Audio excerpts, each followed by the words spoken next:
அந்த காலகட்டத்தில் பழைய படத்தில் கூட தான் வந்தது. லவ் பண்ணிட்டு அவங்க கிட்ட சொல்லும்போது நான் இன்னொரு பையனை விரும்புகிறேன்னும் போது சேர்த்து வச்ச காலங்கள் இருக்கு.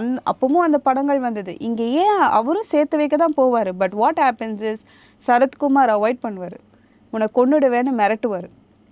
அப்போ அந்த டைமில் அந்த பொண்ணுடைய லைஃப், அவர் உயிரை காப்பாற்றுறதுக்கு தான் ஹி கெட்ஸ் மேரிட்.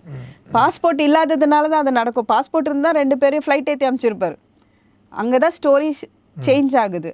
அப்படின்னும் போது அந்த ஆணவ கொலைன்ற அந்த விஷயம் நடந்துடக்கூடாதுன்ற பயத்தில் அந்த இடத்துல அவங்க வந்து 2 பேரும் விரும்பி அந்த சாய்ஸ் எடுக்கிறாங்க. இட் டசன்ட் மீன் தட் அவங்க வந்து எக்ஸ்ட்ரா மேரிட்டல் அஃபேர் பண்ணிக்கல.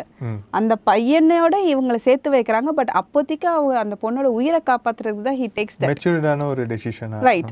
அப்போ என்ன ஆகுது, பிகாஸ் ஹீ லவ்ஸ் ஹர்.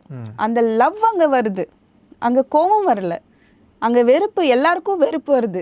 இவ வந்து தான் விட்டுட்டு போறாளே, அப்புறம் எதுக்கு இவன் வந்து இதெல்லாம் செய்யணும் அப்படின்னு பாக்குறவங்க பண்ணலாம்.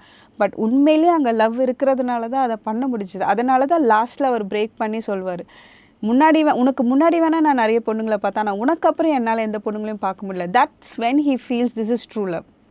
அந்த லவ் தான் அவர் இவ்வளோ வரைக்கும் புஷ் பண்ணுச்சு. அவங்க 2 பேரும் விரும்புகிறாங்க, அவங்க 2 பேரும் அவங்க விரும்புகிறத பிரேக் பண்ணலை. தாலி கட்டிட்டதுனால இவ வந்து என்னைய தான் வந்து ஃபோக்கஸ் பண்ணணும், அவள் விரும்பினவனை விட்டுறக்கூடாதுன்ற அந்த ஃபீலிங்கை வந்து எக்ஸ்பிரஸ் பண்ணுறது தான் அந்த லாஸ்ட் டைலாக். கரெக்ட். ஸோ அதை புரிஞ்சுக்கணும். இது வந்து எப்படின்னா, இந்த ஜென்ரேஷனில் எப்படி அவங்களால சாய்ஸஸ் எடுத்துக்க முடியல, எப்படி அவங்க வந்து எக்ஸ்ப்ரெஸ் பண்ண மாட்டேங்கிறாங்க கரெக்டாக, வேணுன்ற இடத்துல ஸ்ட்ராங்காக எனக்கு இது வேணும்னு சொல்ல தெரியல, ஸ்ட்ரகிள் பண்ணுறாங்க, நிறைய ட்ராமாஸ் இருக்குது இந்த காலகட்டத்தில் இருக்கிற ஜென்ரேஷனுக்கு அப்படின்றத அழகாக எக்ஸ்ப்ரெஸ் பண்ண விதம் இந்த படம். அண்ட் இதில் ஒரு ஆணவ கொலை வந்து வரும்போது அவருடைய கௌரவம் எப்படி ஒரு கம்ப்ளீட் யங்ஸ்டர்ஸோட லைஃபையே இது டர்ன் அவுட் பண்ணிடுது அப்படின்றத எக்ஸ்பிளைன் பண்ணுது.